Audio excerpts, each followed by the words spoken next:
All right. First off, as always, good day. This video is about basically the beginning of the American Revolution and it goes all the way to the end. Now, I do have to apologize because I really wanted to go in depth on it, talk about key battles and historical figures, people that came out, and things like that. But simply enough, we do not have enough time because you guys are IS and we only have 2 days a week. Now if you guys came every day, then that'd be a different story. But since this is not um, your site-based class, it's an IS, we gotta kind of hurry up, which does, in a sense, hinder what I can teach. Okay, uh, so here is the warm-up. All right, so like always, analyze the picture. What do you see? Okay, so look at the background, look at the foreground, look everywhere from left to right, up and down, and all around. Okay. Now, if you were in class for the lesson before this one, you have a good idea what this scene is. Um, some people may get it, some people might not. But either way, what do you see? Now, the second question is, what do you think is going on? All right. Now again, look at the picture. Once you've analyzed it, it should help you out into what is going on. All right. So that's it for the warm-up. Now be ready for the notes. So in the last lesson, we talked about the battle at Lexington and Concord. Basically, the British troops, there are 700 of them versus 70 militiamen, and that's when the shot heard around the world happened. So what happened after that is eight militiamen, well, Minutemen, were killed. 10 were wounded. Now, thing is, if you remember from the last lesson, that the British were in going to Concord because they heard that there was ammunition and guns and gunpowder, stuff like that. So they went over there to get it from the Minutemen. Now, when the British went through Lexington, they got to Concord and they're searching for it. They didn't find anything. Instead, they found 400 militiamen who were waiting for them. Now, these guys were basically hiding behind stone walls and barns and stuff like that, and then they had a shootout, basically with the British. Now, the British retreated, okay, but you have to remember this. The British orders were to find the ammunition, the guns, and the bullets. They did not. Okay, so they did their job. They looked, and it wasn't there. It was gone. So they retreated. Okay, they did their job. So they saw it as, well, we did our thing. Our job was not to fight the militiamen. It was to look for the stuff, and it's not here. So we're gonna go back. You know. But to the revolutionary people, that was a victory. Hey, we beat them. Yeah, we did it. Us 400 beat the 700 people. Um, so again, the militiamen took that as a victory. Now, news spread that the militia was basically going against the British, and these guys came from everywhere to Boston to help out.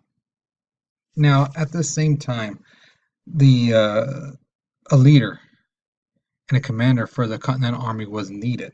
They really needed it. And basically, everybody there was like, there's only one guy for the job, and it was George Washington. Now, again, George Washington was as you guys know, future first president, but he's also the general of the Continental Army. But he was also like one of the most highly respected men, especially when it comes to warfare. He was the top dog. He was the man. Okay, so it was without a doubt, yeah, we need this guy. Okay, and there is a little portrait of him to your right. So, at the Battle of Bunker Hill, this is a great story. Basically, the militia um, that was fighting the British. Now the British have this way of fighting. It's called like the honor style. Basically, you stand side by side, you're out in the open, and you march, right? Um, and the thing is, they're doing that. They're going up the hill. The thing is, the militia has very few ammunition. So basically, the guy who's leading the militia at Bunker Hill basically told the men, "Do not shoot until you can see the whites in their eyes." Okay, because you have to remember too, not only do they not have enough bullets, these bullets are not the most accurate. Okay, so you want every bullet to count, and one way to get them to count is if the distance is short. That way, the bullet has more precision, should say, and you'll hit your target as opposed to being it far away, and the bullet might go one way because of who knows wind. Maybe because the one when they shot it, they picked it up a little bit in the directions of it. So the thing is, the British are going up the hill and they're getting picked off. Boom, boom, boom. They're falling down. They keep marching. The British sent two advancements, and these British guys are just falling. Boom, boom, boom. But they keep marching up the hill. Now the thing is, the militia basically had to abandon the hill, not because that they were getting like killed off. It's because they ran out of bullets. Okay. Now this basically told two things. One, that the militia could stand up to the um, the British regular army, but it also told that the British army were juggernauts. They were not going to stop. Just because some people got killed left and right of them, that they were just going to stop. No, they were going to keep going and going and going. Whether it took 50, 100 men, or whatever, they're going to do their job. Okay. Now, on July 5th, 1775, there was this thing called the Olive Branch Petition. Now, the Continental Congress basically said that they'd give their loyalty to King George, but that they were just upset with his policies. Like they're telling him, dude, it's not you personally, it's your policies. They suck. If you were just to get rid of them, you take it easy on us, we'll stay loyal to you. We really would. Um, King George III didn't even read the letter. He basically just was like, you know what? These guys are enemy to us. He didn't even bother reading it. He just said, nope, not want to hear a thing from them. All right. Now, in January 1776, Thomas Paine writes the book Common Sense, which a book basically says that the problems are not because of Parliament, the British Congress. He goes, it's not because of them, it's because of the king. The king is the reason why these colonist people are getting upset. It's his policies on why they're upset at Britain, not Parliament. Parliament's just doing their job. It's the king. The king is the one who's ruined it for everybody. And there's a cover of it to your right there of Common Sense. All right, now you should know this part, but I'm still going to say it anyway. The Declaration of Independence was signed July 4th, 1776. This is basically the official document that says that we are separating from Britain and that it's like a official document that the war is on. Okay, now granted, yes, the shot heard around the world that did start the Revolutionary War, but this paperwork, this Declaration of Independence, made it official. Now, future third president, Thomas Jefferson, he wrote it. Right? He was a master with words, and you will get the chance to read a part of it in class in one of these lessons that we're going to be doing. Uh, and it's masterful. The language is amazing. All right.